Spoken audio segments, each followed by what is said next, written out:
So ప్రస్తుతం మనకి ఏపీలో ఎలక్షన్స్ అయితే రాబోతున్నాయి. ప్రభుత్వం ఏదొస్తే బాగుంటుందని మీరు భావిస్తున్నారు?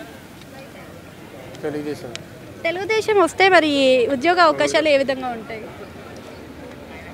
బాగుంటాయండి. చంద్రబాబు నాయుడు గారు ఉద్యోగాలు బాగానే ఇస్తాడు. సో రాజధాని నిర్మాణం ఎవరి హవాలో బాగా తొందరగా అవుతుంది అనుకోవచ్చు? రాజధాని ఆంధ్రాలో అసలు రాజధాని అన్నది ఇంకా కన్ఫ్యూజ్లోనే ఉంది కదా. జగన్ గారు దాన్ని మార్చేసి 3 రాజధానులు చేద్దామని పెట్టాడు కదా. కానీ 3 రాజధానులు అన్నది ఒక కుటుంబం విడిపోవడం అనే టైప్లో వస్తుంది. సో ప్రస్తుతం మనకు ఆంధ్రాలో వాలంటీర్ల సిస్టమ్ ఉంది, దానివల్ల ఉపయోగం ఉందంటారా లేదంటారా?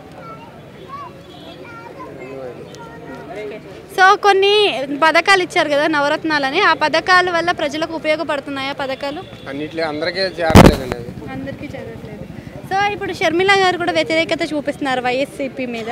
సో వైసీపీకి వ్యతిరేకత వెళ్ళడం వల్ల మరి ఎఫెక్ట్ అయ్యే ఛాన్స్ ఉందా జగన్ గారికి ఇప్పుడు?